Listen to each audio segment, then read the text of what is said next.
Bom dia, boa tarde, boa noite, tudo bem? Seja muito bem-vindo ao canal Imparável aqui no YouTube e também ao Imparável Cast no Spotify. O episódio de hoje nos traz uma história que desafia todas as expectativas e mostra como uma virada inesperada pode mudar completamente o curso da vida. Nosso convidado, o querido professor Léo Castro, é a prova de que um aluno terrível, nas palavras dele, no ensino médio, que abandonou a escola e fez supletivo, pode se tornar um professor renomado do GRAM, autor de quase 30 livros e alguns são best-sellers na Amazon Brasil, e um analista judiciário que encontrou a paz financeira para viver sua grande paixão, a docência. A trajetória do professor Léo é uma jornada de autodescoberta. Quem imaginaria que a paixão pela escrita, que o levaria a ser autor e professor, nasceria de um momento inusitado na faculdade, quando a admiração pela garota mais bonita da sala o motivou a publicar seu primeiro artigo. Essa foi a virada de chave para um caminho que o levaria muito além do que ele poderia sonhar. Prepare-se para conhecer os bastidores de uma história em que a inteligência singular, a persistência e a capacidade de se reinventar transformaram um caminho incerto em uma carreira de sucesso e realização. Professor Léo, é um prazer estar aqui com você hoje. Muito obrigado por ter topado gravar a entrevista aqui no nosso canal. Gratidão é minha. Muito obrigado, Gabriel, a oportunidade de poder contar a minha história e, como eu sempre digo aos alunos, se eu conseguir, certamente você consegue também. E hoje eu acredito que, dividindo a minha história com os alunos, eu poderei, de fato, comprovar que realmente qualquer pessoa consegue obter aprovação em concursos mesmo, aqueles mais disputados, e ter aí uma carreira, né, de sucesso, alcançar seus objetivos, mesmo ali sendo, muitas vezes, o azarão, né? Aquele que muitos não apostavam no êxito no final das contas. Você era esse azarão? Era problemático na escola? Qual problemático aqui estamos falando? Qual nível de problema que estamos falando aqui? Olha, sabe que, na verdade, eu nunca fui de criar confusão, de brigar, não, não de forma nenhuma, nunca foi esse o problema. Mas eu só conseguia me envolver com aquilo que eu tinha algum interesse. Então, houve uma época em que, que exemplificar, eu, de repente gostava mais ali de geografia, então só conseguia estudar aquilo e ignorava todo o restante. E como é um conjunto, como o conteúdo não é composto ali por apenas uma ou duas matérias, e como você se dedicando apenas àquilo que você gosta, você não consegue alcançar o resultado, no caso aqui, né? No meu caso específico, concluir ali o ensino regular e, né, passar num concurso depois, essa eu tive que me obrigar em algum momento a pegar e aceitar que eu teria que estudar tudo. Mas naquele primeiro momento, o meu grande problema era esse, eu não conseguia estudar, não conseguia me dedicar a nada que fugisse do meu campo de interesse imediato. Isso aí certamente me prejudicou muito durante o período escolar. Você chegou a abandonar o ensino médio? Cheguei a abandonar. No primeiro ano do ensino médio, eu já havia reprovado algumas vezes e sempre da seguinte forma, naquelas matérias que eu me identificava, que eu gostava mais, eu acabava sendo até mesmo melhor da classe, 9, 10, sempre com notão, e aquilo que não me interessava, eu simplesmente não conseguia, não, né? Tinha um bloqueio em relação àquele conteúdo que não era do meu interesse, e aí, claro, sem conseguir fechar todas as matérias, pelo menos com o mínimo naquelas que não me interessavam, eu não conseguia fechar o ano e acabar por reprovar. Isso aí, né, depois de uma série de aprovações, eu não vi alternativa senão acabar largando mesmo o colégio. Cheguei a largar, de fato, a escola no primeiro ano do ensino médio. E aí, aos 18, eu peguei, fui ali, fiz aquele provão do supletivo, que eu acredito que existe até hoje, não sei, enfim, e, né, concluí o ensino médio daquela forma. Mas dei muita dor de cabeça para minha mãe e para meu pai, certamente, por conta dessa minha resistência naquela época em estudar aquilo que, de não querer estudar aquilo que fugia do meu interesse. Você abandonou o ensino médio e antes de fazer esse provão, você foi fazer o quê? Foi trabalhar? Ficou em casa jogando videogame? Foi o que você foi Jogando fazer? videogame, fiquei em casa jogando videogame. Não, eu tentei trabalhar ainda aqui para tentar justificar um pouco, né? Eu cheguei a procurar emprego na época, mas não consegui. Cheguei a trabalhar como office boy durante um curtíssimo tempo. Dei algumas aulas de inglês ali, né, para algum amigo ali que precisava de uma aula particular, mas passei boa parte do tempo realmente ali paradão, como eu disse. Eu era realmente o azarão total e até alguns amigos naquela época falam, é um milagre, né, porque houve essa virada muito grande na minha vida em dado momento. Em certo momento minha ficha caiu, mas naquele momento não tinha caído ainda e meu futuro certamente não era lá dos mais promissores naquele momento. Sua mãe se preocupava assim: "Ah, esse rapaz vai ficar morando comigo até os 50 anos, não vai fazer nada da vida", tinha essa preocupação? Eu acho que, assim, essa preocupação é claro que ela existe sempre, né, numa situação como essa que meus pais viviam. Mas eu acho que o grande problema que surgia era no seguinte aspecto: meu pai, embora ele não, né, não tenha conseguido ali ter uma formação superior, mas ele tinha na educação, né, uma fé ali inabalável de que era o caminho para que alguém conseguisse ter, de fato, sucesso na vida. E eu digo assim, eu friso isso, porque se chegar em qualquer pessoa e falar a educação é fundamental, claro, todos dirão, sim, a educação é fundamental, né? Precisa de uma boa educação, dedicação, tudo, né, ao estudo para que consiga ter êxito na vida. Mas eu acho que não são todas as pessoas que têm nisso algo quase como, vou fazer um paralelo aqui, não sei se seria o mais correto, mas é como se fosse, o equiparado aqui é uma fé, como se fosse uma religião mesmo, né? Como se fosse ali, né? Aquela fé que se deposita, né? Em alguém que segue ali uma determinada religião, uma doutrina, enfim. E ele sempre acreditou muito nisso, era a fé absoluta dele. Acreditava ali por meio do estudo, por meio da educação, que ele, infelizmente, ele não teve acesso, né? E por meio do esforço, da dedicação, da perseverança, da rotina, de ter uma rotina. Ele sempre acreditou muito que esse era o caminho para que eu conseguisse alcançar. E ele passou uma vida me ensinando isso. Minha mãe, da mesma forma. Minha mãe, eu não vou dizer que ela foi professora, ela é professora, pois se é professora pela vida inteira. Ela é professora, servidora pública, e ela tinha a mesma ideia.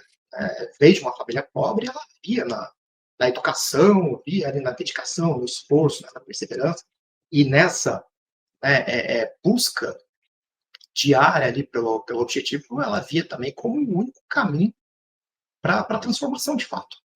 E eu acho que, num primeiro momento, deve ter havido ali um sentimento de onde será que eu errei, né? Ali para cada um deles, onde será que erramos? O que ele não entendeu que a educação vai ser a única via, né? Será a única via de transformação na vida dele.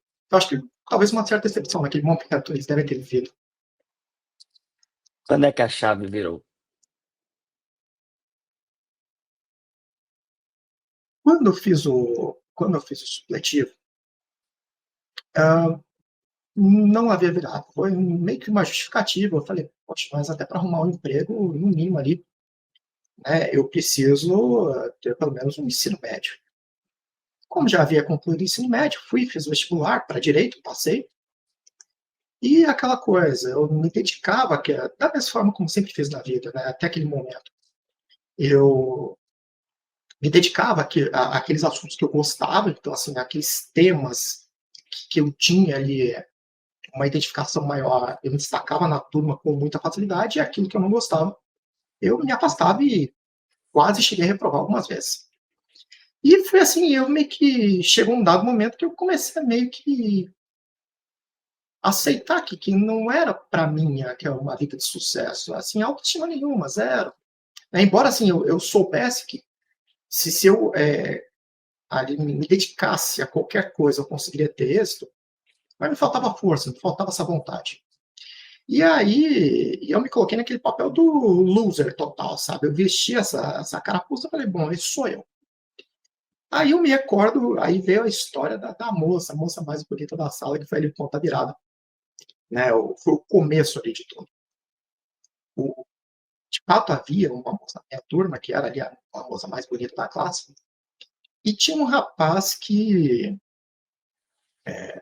ele fugia daquele padrão que eu imaginaria a moça mais bonita da classe dando bola. Ele era aquele geek, o clássico nerd, né? E aí, e ele publicou um artigo no jornal local da cidade, na época, e eu lembro dela se derretendo. Nossa, mas o fulano é muito inteligente, tudo. Mas olha só, quer dizer que isso aí desperta interesse. E só para deixar muito claro, assim, para quem nasceu dos anos 2000 para cá, talvez seja difícil compreender aqui o porquê do meu ceticismo. Né? Afinal, quem nasceu 2000 para cá já nasceu numa época em que o nerd já se destacava ali, né? Mas na minha geração, vinha de uma geração que quem gostava de computador era, né, objeto de piada, quem gostava de ali ciências e quem ali gostava de assuntos que fugiam ali daquela ideia de balada, enfim, de outros temas, eram bem ridicularizados. Então, e aquele momento eu vi ali o nerd, né, da sala, o geek da sala, e a moça mais bonita dando bola para ele e se derretendo. Eu falei, gente, olha só, eu sei escrever bem, né? Eu sempre gostei muito de escrever. Isso aí faz sucesso. Eu falei, então, quer saber? Se ele pegou, ele publicou, né, que era o Estadão Jornal, que era o maior jornal da cidade. Se ele publicou no Estadão e foi sucesso, eu vou ter que fazer alguma coisa maior. Eu vou ter que sair no maior jornal do país, na maior revista do país, vou ter que fazer alguma coisa e eu quero ver qual vai ser o retorno. Imagina, né? Se para ele gerou tanta coisa ali, né, tanto retorno naquele artigo publicado, pensei, bom, isso aqui eu vou fazer um sucesso danado, porque eu sei escrever bem. Eu tinha essa ideia de que eu sabia escrever bem. 6 meses, 7 meses depois, o meu artigo acabou saindo na Isto É, virou uma matéria, a matéria principal da Isto É, saiu na Folha de São Paulo. Foi até hoje, vez ou outra aparece menção em livros ali a ele. Eu me recordo, na época, teve um congresso que foi realizado e foi feita uma palestra, uma das palestras teve por base esse meu artigo. Na época, e foi um artigo sobre responsabilidade civil, o primeiro caso de abandono afetivo estava no gabinete do ministro Gilmar Mendes, na época. E a assessoria dele fez contato aqui em contato com a assessoria na época para trocar uma ideia com eles ali a respeito do tema por conta desse meu texto. Então, assim, teve um impacto assim, gigante. E aí o pessoal geralmente pega e pergunta, mas aí, aconteceu isso aí, conseguiu a moça? E eu falo, não é esse o ponto, qual é o X da questão? O X da questão não era, a moça estava até namorando com meu amigo, né? Não estava nem passava pela minha cabeça nada. Mas foi o ponto da virada ali que eu percebi o seguinte, eu falei, poxa, eu tenho que as pessoas bem-sucedidas têm. Não me falta nada, o que me falta é o quê? Talvez me falte organização, talvez me falte acreditar mais, que eu tenho aqui os meios necessários, suficientes para alcançar essas mesmas vitórias. E eu coloquei na minha cabeça, naquele momento, que para alcançar a vitória, eu teria que vencer essa barreira de que eu só me dedicaria àquilo que eu gosto de fazer. Pensei, às vezes vai doer, às vezes vou ter que pegar, vai ser sofrido, vai ser ruim, mas o fruto vem depois. E aí, a partir daquele momento, foi quando caiu minha ficha, assim, que eu comecei a ver tudo contra os olhos, porque até então eu me via como com alguém que era capaz, mas parece que faltava uma pecinha. A pecinha era qual? Era eu entender que se eu me dedicasse e se eu entendesse que a vitória não era só prazer, mas era muita dor no caminho, eu ia sofrer para chegar até ali o meu objetivo, né? Se eu absorvesse essa ideia e assim aceitasse que eu teria que enfrentar essas dores do caminho até a vitória, eu conseguiria qualquer coisa. Teria êxito em qualquer coisa. E aí eu passei a adotar isso para minha vida e, de fato, nunca mais me faltou e nunca mais tive dificuldade para alcançar, né, os objetivos almejados. Quando que os concursos, quando e como, né, os concursos apareceram na sua vida? Por conta da estabilidade, minha mãe, que eu vivia em casa. Meu pai, ele, como ele era da iniciativa privada, e era sempre contrato anual, eu via meu pai toda a época ali de novembro, dezembro, estressadíssimo, tudo por conta da renovação de contrato. Algumas vezes ele não renovou o contrato.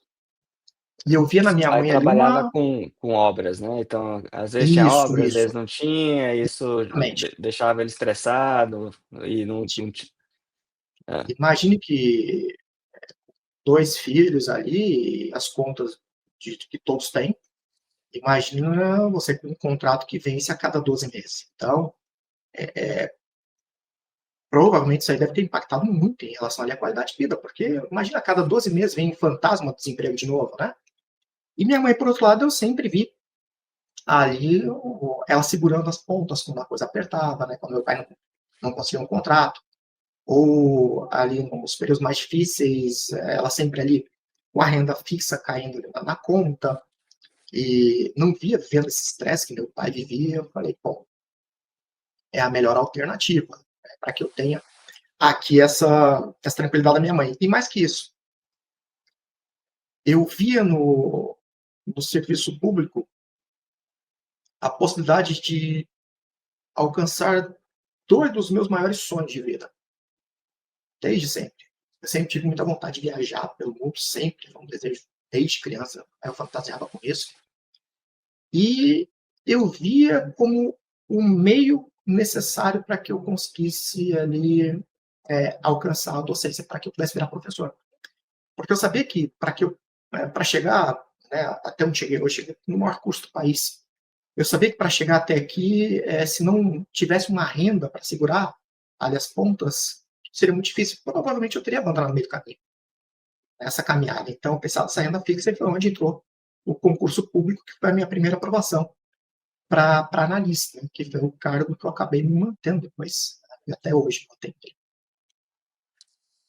E você acabou fazendo outros concursos, né, até passou para delegado e tudo mais, mas optou em seguir carreira como analista, se encontrou aí na Hum, carreira, como é que foi essa decisão? não diria nem que eu me encontrei na carreira, não diria que foi essa questão. Quando eu tomei posse como analista, né, que eu vi imediatamente minha vida financeira deu aquele salto, aquela melhorada do dia para a noite. Você E para você tinha ter uma renda ideia, antes? eu atuava como advogado pela Defensoria Pública, mas era cargo comissionado, né? E do dia para a noite eu vi minha renda aumentar 15 vezes. Então, assim, foi um salto muito grande financeiro, né, na minha vida naquele momento. Então você ganhava o E salário mínimo praticamente. praticamente salário mínimo. Praticamente salário mínimo. Ganhava um pouquinho mais do salário mínimo pela defensoria. E aí eu vi aquela disparada e conseguia pagar as viagens, conseguia fazer tudo, consegui dar os primeiros passos, né, rumo ali à docência, que eu queria realmente dar aula em cursos, né, aula EAD, enfim. Mas eu senti que havia um vazio que eu não sabia dizer qual. Eu pensei, poxa, acho que se eu passar num outro cargo, talvez eu me encontre. Acho que talvez por não gostar tanto do cargo que eu estou hoje, se eu passar num outro concurso, talvez esse vazio existencial, né, que acho que na verdade a gente nunca acaba preocupar, mas pelo menos a gente acaba ali, né, reduzindo um pouco a alcançar os objetivos da vida. Eu falei, eu acho que talvez esse vazio existencial ele reduz um pouco. Tentei um monte de concursos, tentei vários concursos, reprovei um monte de concurso, e eu acabei passando dentro das vagas para delegado.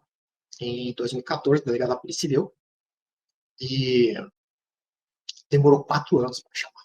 4 anos para chamar, né? Eu cheguei já no finalzinho do concurso, já estava ali, né, para vencer o concurso, e E era uma coisa interessante, porque desde o dia que eu obtive a aprovação no concurso para delegado, tanto na primeira, segunda fase, na oral, tudo, eu não me sentia feliz com aquilo.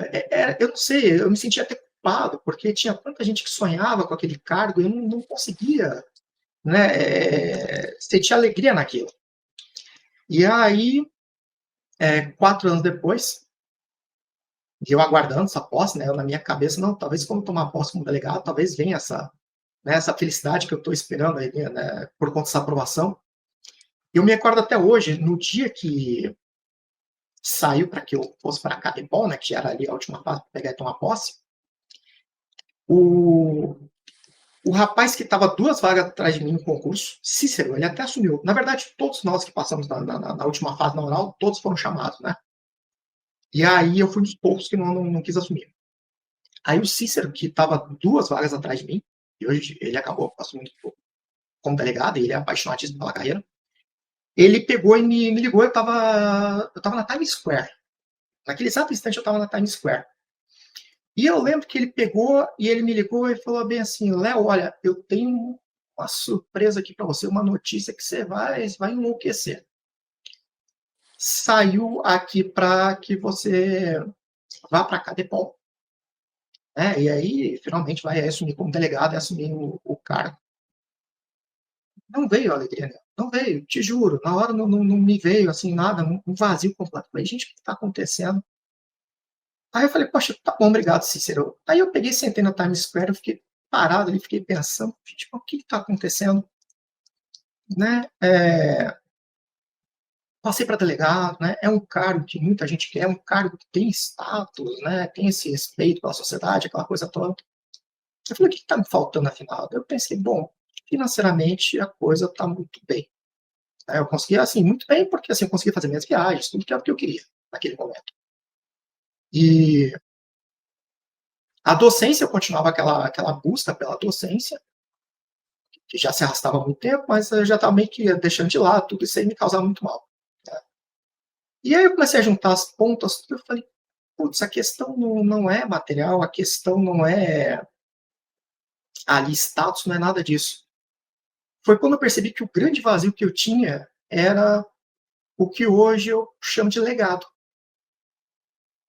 Eu falei, putz, eu cresci numa casa com uma professora, seu caso também, você cresceu em meio a professores, então certamente viu o que eu vivi, e uma vida ouvindo que a educação era o caminho, né, uma vida ouvindo que a dedicação diária era o caminho, e, e aí, vai morrer comigo isso? Não que outras pessoas não tenham os mesmos princípios, mas eu pensei, pô, mas será que não é meu dever passar isso adiante? Será que não é minha função nesse mundo? Será que não é construir esse legado para pegar e levar isso para outras tantas pessoas que talvez nem acreditem mais no seu potencial, que talvez nunca tenham acreditado no seu potencial? Será que não é essa a minha função? E pela primeira vez eu senti que preencheu. Na mesma hora eu liguei para o Cícero, né, o delegado, né, que hoje é delegado. Falei, Cícero, eu tenho uma excelente notícia para você. Eu estou desistindo do cargo. E para ele era ótimo, porque eu saía, aí ficava só um na frente dele, né? E aí ele falou, mas você tem certeza? Eu falei, cara, tenho. Eu parei para pensar, eu vi que minha felicidade não está aí. Não está aí. Cheguei, voltei para o Brasil, primeira coisa que eu fiz, protocolei minha desistência, né, fiz cartório e tudo, desisti do cargo de delegado, e eu peguei e falei, bom, vamos lá. O que eu quero é pegar e fazer pelas outras pessoas o que meu pai e minha mãe conseguiram fazer por mim.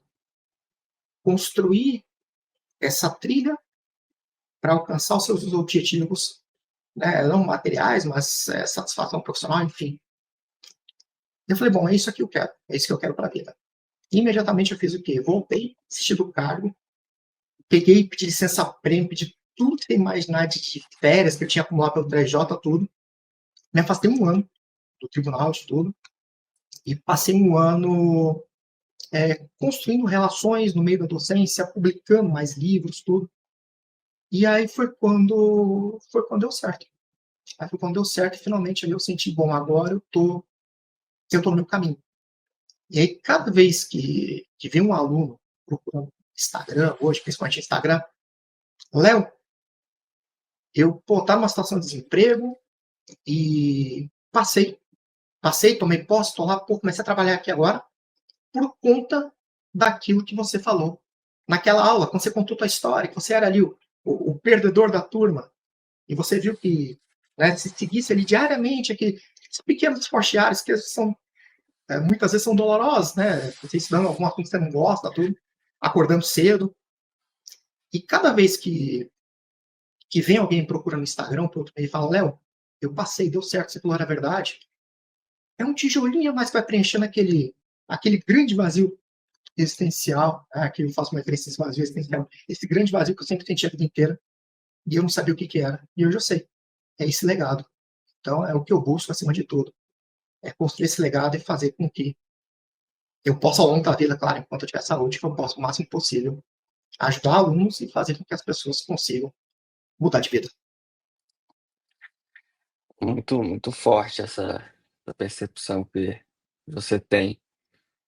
Inclusive, você encara a prova de concurso, a prova da OAB, como um jogo, né? Então, uma expressão que você usou. Como que essa mentalidade pode ajudar o candidato ali ao enfrentar esse dia que, via de regra, é muito carregado de pressão e ansiedade? Então, eu sempre digo aos alunos o seguinte, que existe um mito muito grande em relação à aprovação em concurso público, em relação ali ao OAB, né? Se cria essa imagem em relação a essas provas como se fosse ali, né, algo inalcançável, né, inalcançável. Se não se pudesse alcançar ali a aprovação, que se exigisse ali, né, algo sobrenatural para aprovação, e quando, na verdade, o que você tem ali é o quê? Você tem uma tarefa como outras tantas que você enfrentou ao longo da vida, existe um sistema, cabe a você identificar o sistema, e claro, né, contar com a ajuda de quem já tem experiência anterior a você ali, que já vem antes de você fazer esse acompanhamento, e cabe a você descobrir esse sistema, seja porque alguém te ensinou, seja por conta própria, descobrir esse sistema, né, quebrar esse sistema, para entender como funciona aquela estrutura daquela prova, ou, enfim, né, daquele exame de ordem, para que você consiga ir direto até o ponto e passar. Professor Léo, você era um aluno na escola, no mínimo inconstante, talvez no limite podemos dizer ruim, como você disse, terrível, desacreditado, fez supletivo para terminar o ensino médio, quase reprovou na faculdade, eventualmente virou ali a chave, passou em alguns concursos, hoje ganha bem, vive bem, viajou o mundo aí, né, mais de 20 países, 25 países aí pelo que você passou, dá aulas no maior preparatório do país, na maior EdTech da América Latina, podemos dizer. Qual o seu conselho para quem está nos acompanhando, que talvez foi um aluno ruim, ou até hoje é um aluno ruim, que quer melhorar de vida, que quer ser aprovado, que quer conseguir alcançar paz financeira como você alcançou e transformar a sua realidade da família? Qual é o seu conselho para essa pessoa não desistir, para essa pessoa ser imparável como você foi e é na sua jornada? Bom, pegando por base o meu exemplo, eu acho que o principal é ali você aceitar, além, claro, de acreditar no seu potencial, você tem que acreditar, né? Você tem que ali realmente, claro, dentro aqui de uma análise realista, né? Você também tem que tem que fazer uma autoanálise realista. Mas dentro de uma análise realista, de uma realidade que você de fato possa aí contar, né? É, eu acho que para dar o ponto de virada, como aconteceu comigo, que ali eu sabia que eu tinha capacidade, mas parecia que faltava uma peça, eu acho que o essencial é você aceitar que nem tudo nessa jornada vai ser prazer. Isso aí certamente me atrasou muito, como eu disse. Quantas vezes reprovei no colégio porque eu batia a cabeça e falava, eu só vou estudar a matéria X porque a que eu gosto é essa e não vou estudar as outras. Porque as outras eu tenho bloqueio. Eu não consigo estudar as outras porque não gosto. E tem que vencer esse bloqueio. Aí você fala, nossa, não, mas é muito difícil isso aí. E aí eu te digo outra coisa. Difícil é terrível. Só que cada dia que você vai lá e tenta um pouquinho, aquela matéria que você não gosta, aquilo que você não tem prazer de fazer, cada dia que você faz um pouquinho, você vê que cada vez mais vai ficando menos horrível aquela atividade. É como academia. Academia, quando você começa, é terrível. Mas depois chega num ponto que você sente falta quando não vai, né? Então, em relação aqui ao estudo, né, se você entende que você, né, de fato, você consegue, ali você tem potencial para, de fato, aprender, você ali fala, poxa, não é possível, o fulano lá passou, né? Ele não é melhor do que eu. O cicrano passou, ele não é melhor do que eu. O que será que está faltando? Talvez o que te falte seja isso mesmo, seja esse passe diário, todo dia, né? No começo vai ser ruim, vai doer, vai ser chato, vai ser difícil adaptar a sua rotina, mas um passinho de cada vez, todo dia vai lá, sofre um pouquinho, cada vez vai sofrer menos. Vai entendendo, entenda como é que o seu cérebro funciona, isso eu bato muito na tecla com os alunos. Nós, professores, faço aqui um paralelo, nós somos atletas do aprendizado. Por que eu digo isso? Porque a gente tem que estudar um volume de conteúdo que a maioria das profissões tem que estudar. A gente estuda um volume absurdo de conteúdo. E aí, claro, só é viável a gente estudar um volume absurdo desses e, de fato, conseguir aprender se houver ali, né, um autoconhecimento, se a gente souber como é que o nosso cérebro funciona. Então, assim, descubra como é que é o seu aprendizado, o que funciona para você. Você aprende mais com videoaula, você aprende mais com PDF, o que funciona melhor para você? Né? Qual é o caminho que vai tornar menor, né, mais curto ali o caminho? Qual vai ser a decisão que você vai ter que tomar, vai encurtar o caminho até o êxito. Né? Não precisa seguir fórmula dos outros sempre, não, você pode ali seguir o seu caminho. Claro, os princípios são sempre os mesmos, né? Perseverança, né, dedicação, resiliência, são ali, os princípios são os mesmos. Mas a adaptação dia a dia é de cada um. Então, faça aquilo que funciona para você.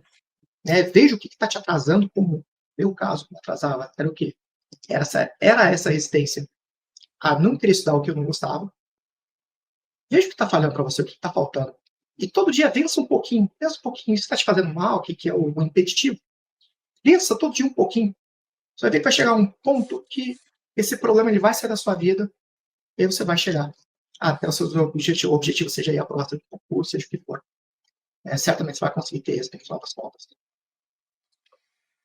Professor Léo, muito obrigado. Foi um prazer conversar com você hoje. Parabéns pela história, pela superação, pela dedicação aí, paixão à docência. É um prazer tê-lo aqui conosco na equipe, hoje transformando milhares de vidas Brasil afora. Muito obrigado.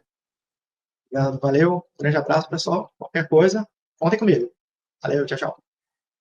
Para você que aqui está nos acompanhando, pedimos que deixe seu like, deixe seu comentário. Assine nosso canal, clique aí no sininho para você ativar as notificações e acompanhe aqui toda quinta-feira às 19 horas uma nova entrevista motivadora, inspiradora, imparável para você. E também estamos no Spotify. Toda semana ali sai essa conversa em formato de áudio. Então você pode seguir pelo YouTube, ou pelo Spotify, ou pelos dois, o que você achar melhor. Até a próxima, fique com Deus. Tchau, tchau.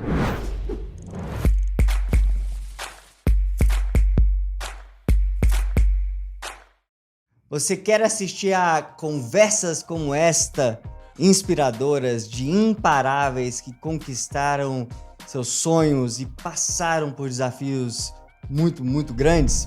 Então inscreva-se no canal Imparável, acompanhe centenas de entrevistas como esta e também assista aos novos depoimentos, às novas conversas toda quinta-feira às 19 horas aqui no canal.